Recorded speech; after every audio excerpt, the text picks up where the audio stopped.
There's an election coming, and you're going to be okay. Things have gotten really heavy and really crazy, and both sides of this election are damn sure that if the other side wins, everything goes to hell in a handbasket.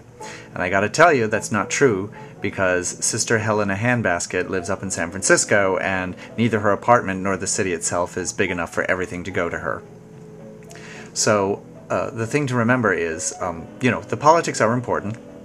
It affects everyone's lives. It's true. Consider your vote carefully, and absolutely do vote. Don't opt out, because you'll feel better.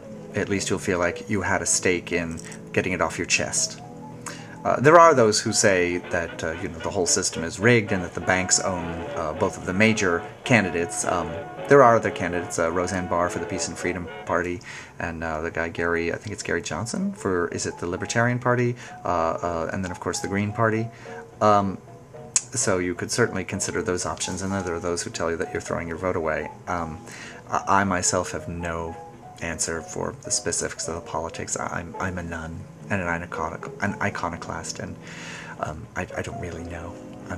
I do think that the banks own the major players, or maybe the corporations that supply, the military hardware that the United States government spends a lot of its time and money buying and using to create, reasons to buy more. And other corporations like, Monsanto, who runs the FDA and whatnot. But, not to be cynical. So you see, even I have trepidations about the election and what it will do and what it won't do. So here's my point. You'll be fine. Why? Because no matter what happens to you on the exterior, you have to remember, for your own peace and gladness, that you are a being of light. That the truth resides inside your own being, inside your heart. And that when you sit still and quiet and are at peace with yourself, when you talk lovingly to yourself, when you pamper yourself, when you keep the company of people who love you, who like you, who want to be around you, who appreciate and respect you, and you give to them support and reassurance and love, they will give the same back to you, even if it's just through a smile or a look in their eye. And that these things are enough to survive any of the turmoil on the outside. There are those people who are in very dire conditions who will say, Sister Unity, no, it's not going to cut it because life is too turbulent. And I will say that it is true that these methods do not decrease the amount of turbulence in your life. But what they do is they make you able to respond to turbulence with your own inner resources.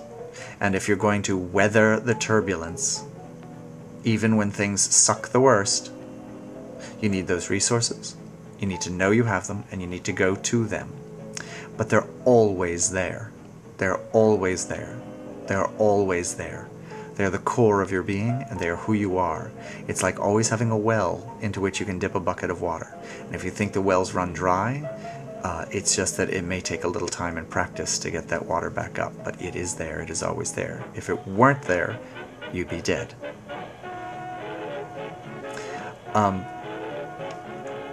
But even when you're dead, that's just your body. The rest of you, the part that is the water at the bottom of the well. See, what you don't know is the water's at the bottom of that well, okay? But what you can't see because it's all far underground is that it's connected to the ground table water, which is connected to the rivers, which is connected to the lakes, and connected to the ocean. It's all one big body of water. Metaphorically speaking, it's just a metaphor. You don't have to get all technical and geological on me. The water at the bottom of your well is connected to all the water. It's one and the same. And so whether you live or whether you die, you are the water. You are the light. Whether you live through these turbulent times, or whether they get worse, or whether they get better, you are the light. You are your own self. The selfness of you, the you-ness of you, is always there, and nothing can change that. What it has to go through can change. So just turn to the part of you that transcends change, that goes through all change, and as often as you can. And you do that through getting still, getting quiet, having some downtime, having some peaceful time, and being around people and things that make you feel better, and purposefully talking to yourself, pampering yourself, treating yourself well, those combinations of things are your resources, and they'll get you through, certainly through this election. Because anything that's going to happen that's going to be weird is going to take at least a year or two to happen. And anything that's going to happen that's going to be good is going to take about a year or two to happen. So, in the meantime, garden your happiness. I've told you where the resources are. Garden your happiness. If it's too much for you, just turn on one of my Sister Crab videos and have a good laugh.